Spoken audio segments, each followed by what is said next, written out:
बहू का 9वां महीना। सुमित्रा जी की बहू रितु प्रेग्नेंट थी और अब उसकी प्रेगनेंसी का 9वां महीना चल रहा था।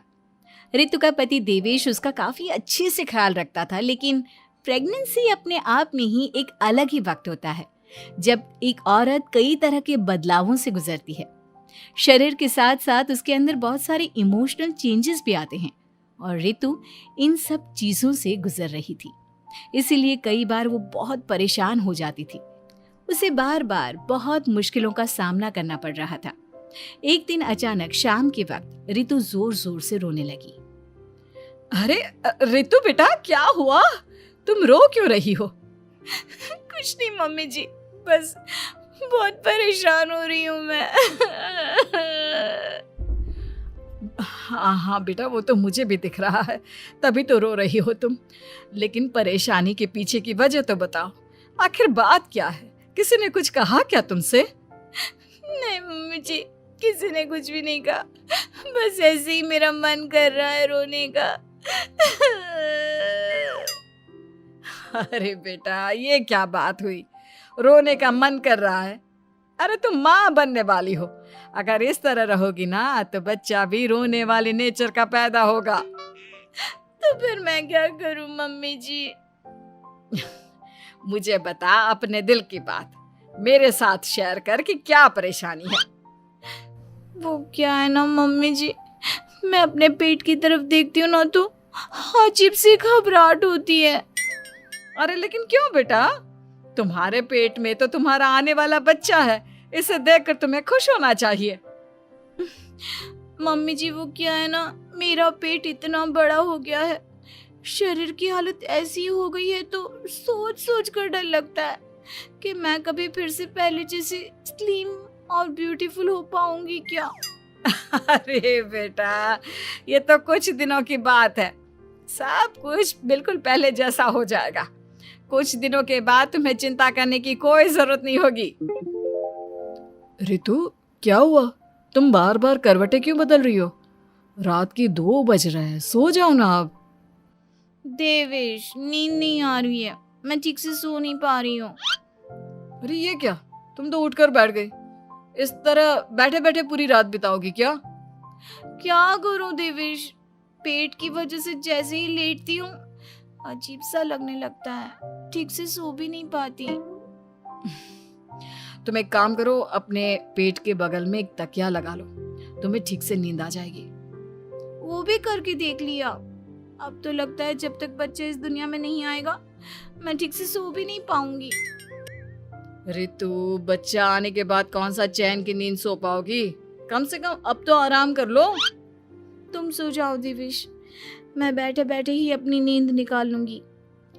और फिर कुछ दिन के बाद सुमित्रा जी के घर पर कुछ परिचित लोग मिलने के लिए आते हैं। मम्मी जी, आप उन लोगों के साथ बैठकर बातें करिए, मैं सबके लिए चाय बना देती हूँ। अरे नहीं नहीं बेटा, मैं कर लूंगी, अभी तुम्हारी तबीयत ठीक नहीं है ना, तुम आराम करो।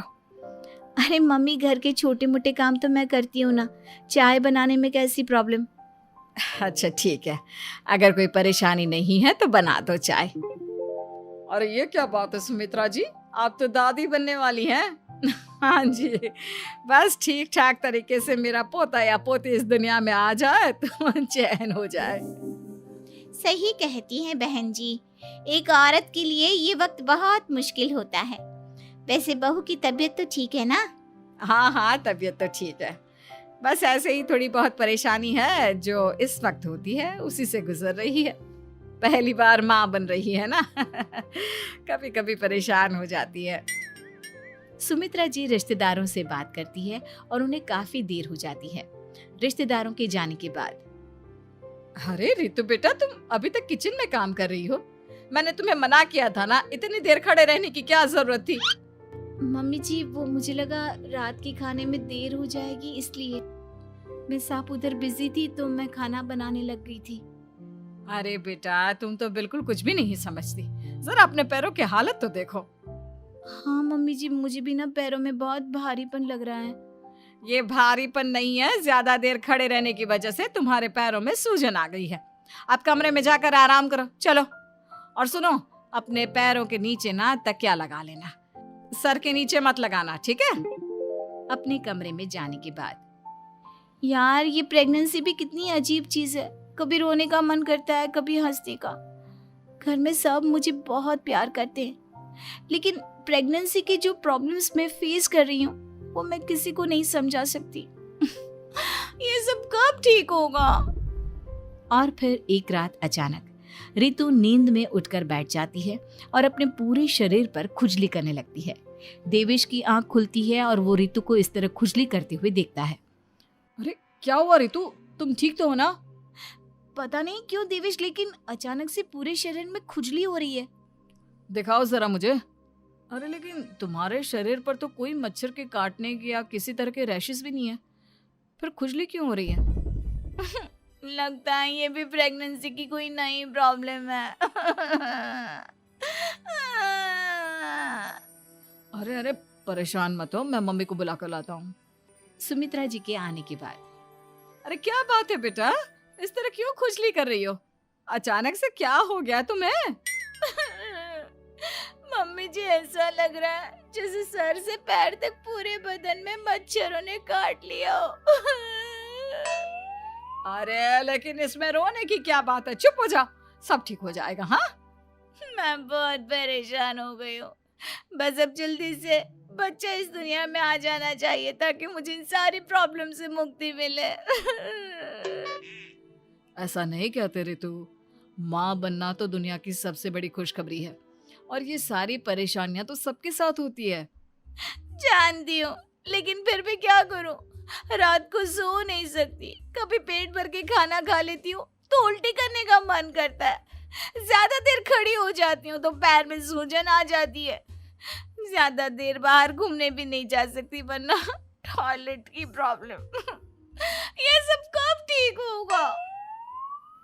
कुछ दिन और बीत गए और अब तक रितु का 9वां महीना खत्म होने का वक्त आ गया था। अब हर दिन रितु बस यही सोचती थी कि उसका बच्चा इस दुनिया में आने वाला है।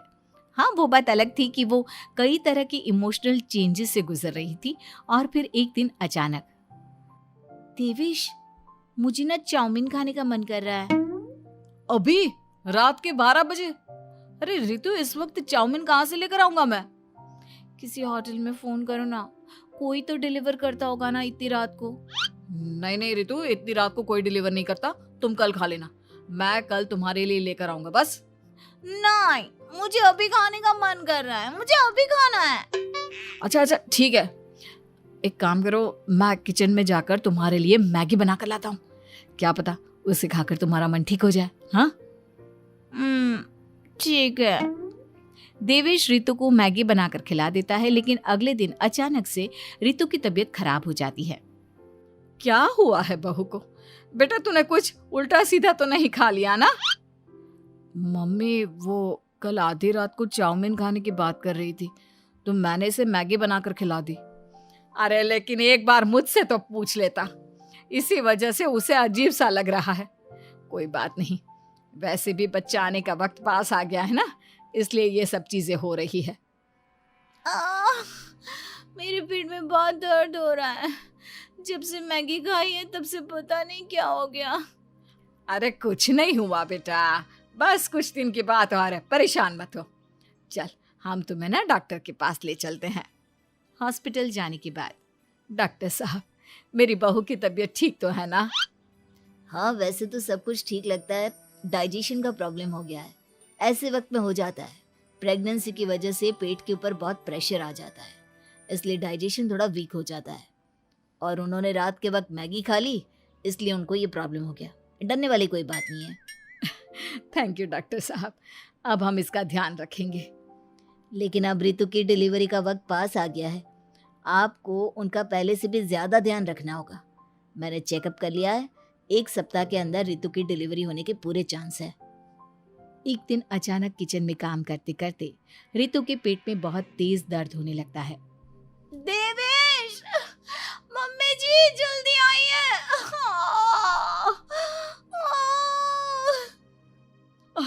अरे क्या हुआ बहू, क्या हुआ तुम्हें? बहुत दर्द हो रहा है मम्मी, मेरे पेट में बहुत तेज दर्द हो रहा है, मुझसे खड़ा भी नहीं रहा जा रहा। इधर आ जाओ रितु, मैं तुम्हें बेड पर लिटा देता हूँ, सब ठीक हो जाएगा। बेटा, मुझे लगता है इसकी डिलीवरी का वक्त पास आ गया है। अब हमें रितु को हॉस्पिटल ले जाना होगा।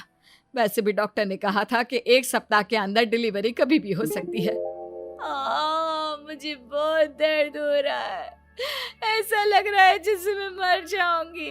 प्लीज मुझे बचा लो देवेश। अरे रितु, घबराओ मत, ऐसा कुछ नहीं होगा। हॉस्पिटल पहुंचने के बाद आप जल्दी से रितु को एडमिट करवा दीजिए और आप लोग बाहर वेट करिए। नहीं, मुझे बहुत दर्द हो रहा है। रितु, समझने की कोशिश करो, सब कुछ ठीक हो जाएगा। रितु को लेबर पेन शुरू हो गया था और वो काफी तकलीफ से गुजर रही थी। एक बच्चे को जन्म देते समय औरत जिस तकलीफ से गुजरती है उसे सिर्फ वही समझ सकती है। रितु की तकलीफ को देखकर देवेश भी काफी इमोशनल हो गया था। रितु को इस तरह चीखते देखकर उसे बहुत दुख हो रहा था, लेकिन आधे घंटे के बाद जब डॉक्टर अपने हाथ में रितु और देवेश की छोटी सी बच्ची को लेकर आया तो रितु के चेहरे पर स्माइल आ गई। रितु, ये देखो, तुम्हारी और मेरी नन्ही सी बेटी। ये तो एकदम परी की तरह दिखती है। दिखेगी क्यों नहीं, एकदम तुम पर गई है ना, इसलिए। लेकिन मम्मी, उसकी नाक तो मेरे जैसी है। अच्छा ठीक है, नाक तुम रख लो, बाकी सब मेरे जैसा। देखा रितु, तुमने कितनी तकलीफ सही, लेकिन उस तकलीफ के बदले तुम्हें भगवान ने ये छोटी सी परी दे दी।